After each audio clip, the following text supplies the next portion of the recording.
Do you read Stephen King? Good news, there's a club for you. The Losers Club. And guess what? You don't have to die at the hands of a shape-shifting clown to join. No, all you have to do is tune in every Friday as us losers journey through the never-ending wastelands of King's Dominion. Each week, we'll either spend hours reading between the pages of one of his books or chew on his latest tweets and Hollywood headlines. What's more, we're always having guests over. Thomas Jane, Mick Garris, Jerry O'Connell, Mary Lambert, Will Wheaton, and the list goes on. So what are you waiting for? Join us as we read on through long days and pleasant nights.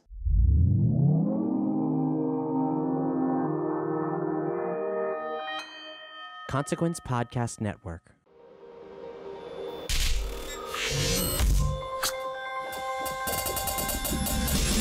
Welcome to another edition of Kyle Meredith With. It's an audio interview series presented by WFPK Independent Louisville at WFPK.org, Consequence of Sound, and the Consequence Podcast Network. Before we get started, take a moment to hit the subscribe button wherever you're listening right now, whether you're checking us out wherever you get podcasts from, if you're listening on YouTube, or if you're over at Spotify now, hit that follow button there as well. I'm Kyle Meredith. Today, my guest, Blöthar of the band Gwar. They're touring their latest record, The Blood of Gods. Thought we'd talk about that a little bit, as well as the state of humanity through the eyes of Gwar. That's the prime subject on their new record, The Blood of Gods. We'll discuss overpopulation, climate change, and there's lots and lots of talks about El Presidente. How different does this one taste than the other presidents? And as Blöthar can read the future in the entrails of his victims, what lies in store for humanity? We'll also hear what Halloween means to Gwar and what happens after the tour is over towards the next record. It's Kyle Meredith with Gwar. Hello. We'll jump into it. It looks like an exciting time in the Gwar world right now. I mean, the record's, I guess, about a year old with The Blood of Gods, but I just saw that there's also a graphic novel about to come out. Yeah, well, it's coming out in the summertime, yeah. Gwar, the enormogantic fail. Well, what's the story behind this? What's the deal? What are we getting in this one? Well, it's just more of a continuation of the sort of comic book adaptation of the mythology of Gwar. It's got some. I think it's probably the best thing. It's the story of the two Destructos, Bozo and Salborg, and their efforts to sort of thwart Gwar and Cardinal Sin. So it's basically just a dramatization in comic book form, which is about the highest form of literature that Gwar is capable of. So it's an interesting story. Yeah, it looks cool just from the stills we've gotten so far. I thought it actually tied in nicely because the new music video that just came out, Viking Death Machine, not a graphic novel obviously, but animation and another one. How involved were you with this one? Well, with that one, there's I would say Mexican wrestler because that's what he looks like, but he's actually from further down in South America. He's a Brazilian wrestler, I suppose. He just sent us this video that he had made. So, I mean, our involvement was actually pretty minimal. Other than that, we saw what he was doing and asked him to do. We asked him to make a few changes, and then once he made it, we were like, yeah, let's roll with it. It's a funny video. It's sort of Gwar versus the Wacky Racers from the old sort of weirdo cartoon that came on Saturday morning with Dastardly and Muttley. The characters are uncomfortably close to those. But I know we're not in the the 50s where everyone you're having to hand draw every still anymore, but still to do an animated video of that nature to not be commissioned at the very beginning to just want to do it for a band. I mean, that's huge right there. Yeah, it was pretty big. We were very impressed, and we went ahead and used it. And like I said, we asked him to make some changes, which he did, and we were happy with it. Well, can't say enough good things about the new record, The Blood of Gods. Like I said, I know it's about a year old now, but still the new one on the table for this tour.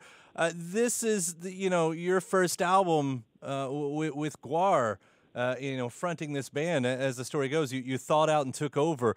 I mean, what has that experience been like now that you've kind of got some mileage behind you? Well, I mean, it was a difficult thing to do because there's nobody that really would prefer that Oderus were still around. I mean, I'd love to be playing bass guitar in the band,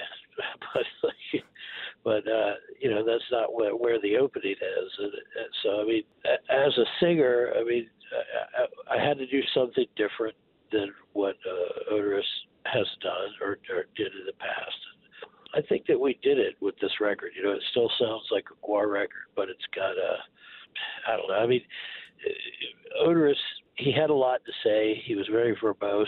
He had a lot of lyrics to songs. He had a kind of allergy to hooks too. He was really averse to that, and even though he was actually pretty capable of writing hooks, and he did write very weird hooks for songs sometimes, but I mean, that's not how I do things. I'm a little more into using less words and having more melody, and that's what I tried to do, and it's worked so far.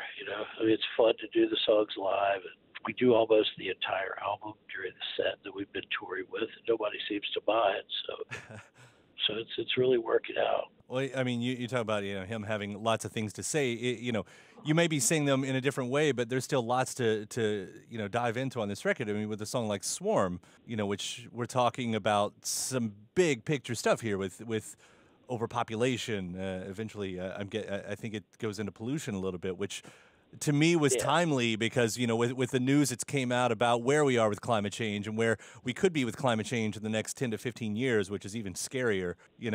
I don't know. Is that the stuff that was on your mind with this record, with that track right there? Yeah, I mean, absolutely. We were thinking about, humans as, this is really a record where sort of Gwar chooses sides, and Gwar chooses sides with the planet rather than humanity, and it's Gwar feels more of a kinship, and it really feels more like we are part of, even though we're from outer space, like, to us, the planet is certainly more friendly and desirable than humans are, who seem to be just out of control. So, yeah, I mean, that's exactly what we were thinking of, that. And then we have some songs on there that are about sort of factory farming and stuff like that as well. So Gwar just kind of comes down on whatever side will lead to the destruction of the human race. Well, that's, because we're about to do it to ourselves. It's not like you even have to try. You just get to sit back for a minute. It'll happen. Yeah, that's actually another sort of theme that was on the record is like, the world has gotten so crazy that we have to really up our ante if we're going to compete, because sadly, people are used to seeing executions and decapitations and things like that. They see these things. They can see them all the time. And the world just gets to be an uglier and uglier place the older you get. At least in this particular day and age, it's like there's more things that we can do to save each other, but there's more things that we are doing to destroy each other. Well, that might be an easy tie to, I don't know how easy here, but with a song like El Presidente, we as humans, we don't seem to pay attention to history, even history that wasn't that long ago. And another reason why, I feel like we're in the state that we're in right now. I'll start out a bit on the lighter side with this one, because Gwar has killed every president since Reagan on stage. What makes this one different, if he is? Well, I mean, we're thinking about doing we've been talking about doing a video for El Presidente, but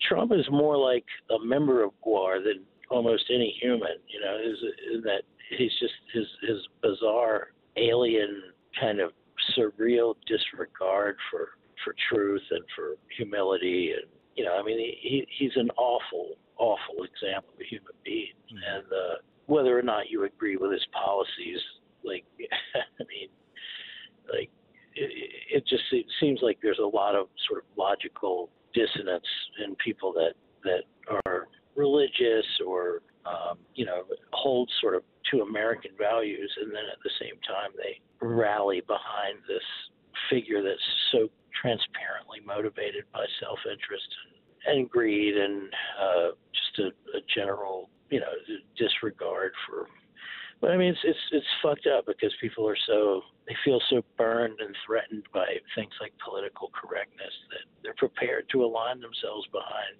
this figure who is like you said, I mean, pretty clearly lines up with, I'm not going to say fascism, it's a species of populism, as populism has always been dangerous.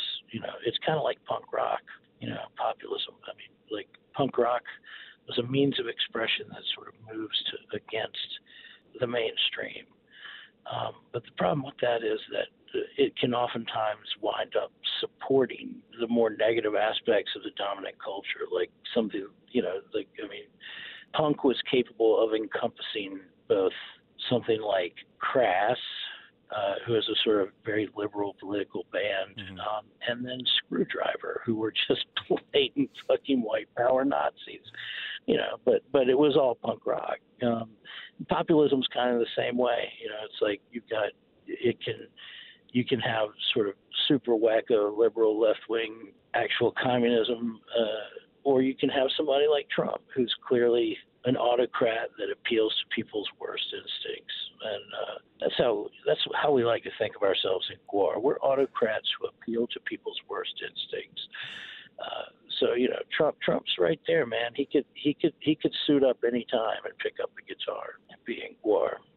For something that's made me love Gwar the way I did, to be the exact same thing that's made me despise someone else. That's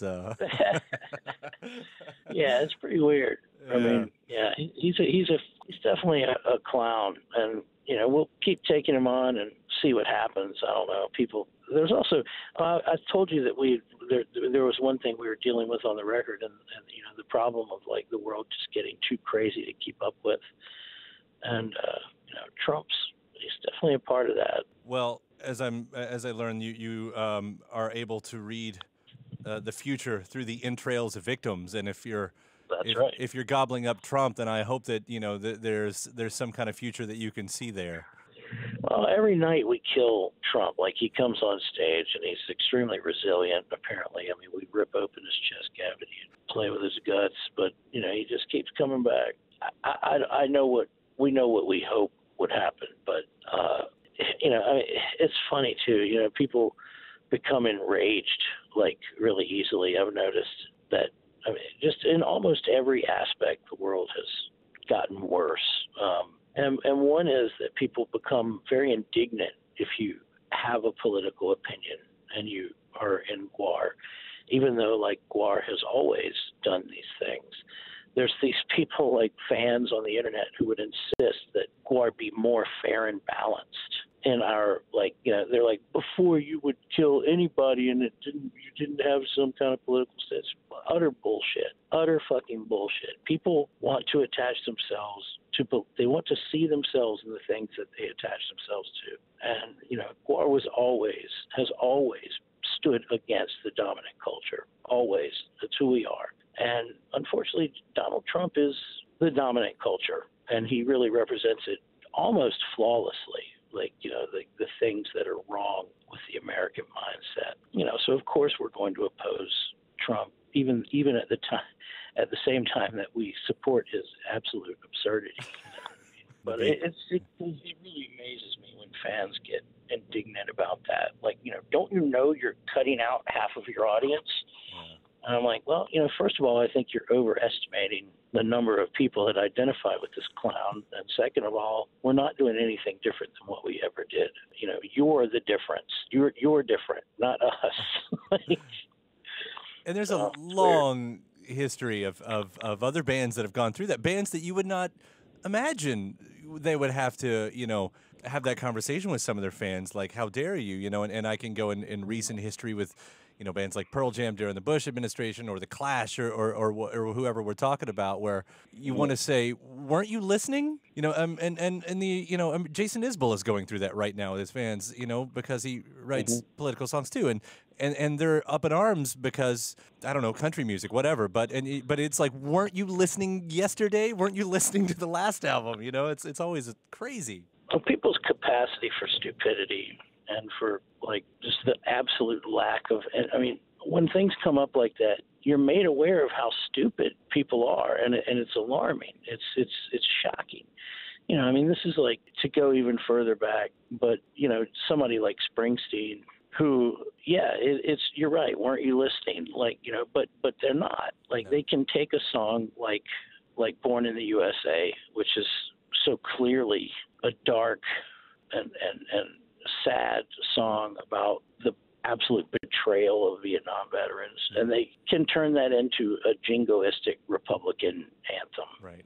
That's like restoring patriotism in the country, and then be shocked. Like Springsteen, I love because like people who naturally identify with him, and they should identify with him because he is their voice.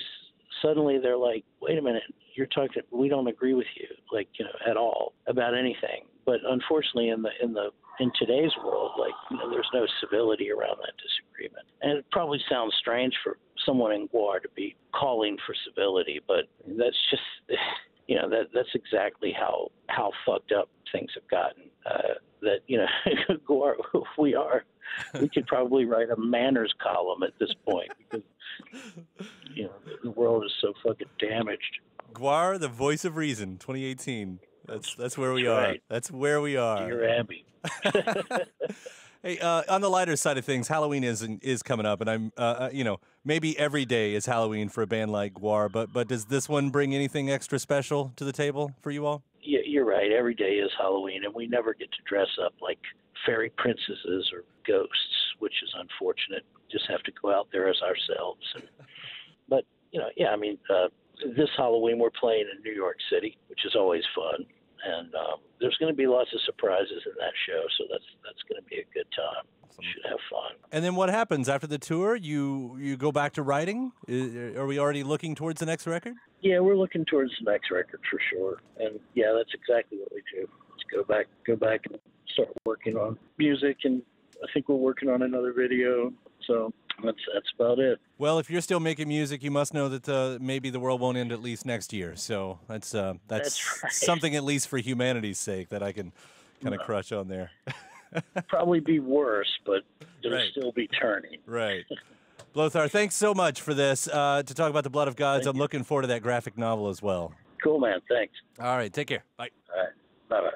My thanks to Blöthar of Gwar. The new record is called The Blood of Gods. It is now available, and as he mentioned, they'll have that graphic novel out in the summer 2019. If you haven't already, go ahead and hit that subscribe button, whether you're checking us out on YouTube, listening on Spotify, or wherever you get your podcasts from. After that, you can head over to WFPK.org. That's where I do a show every Monday through Thursday from noon to 3 Eastern, where you can also find some bonus episodes of this series.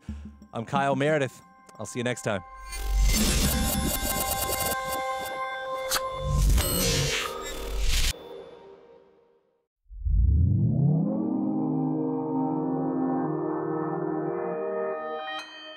Consequence Podcast Network.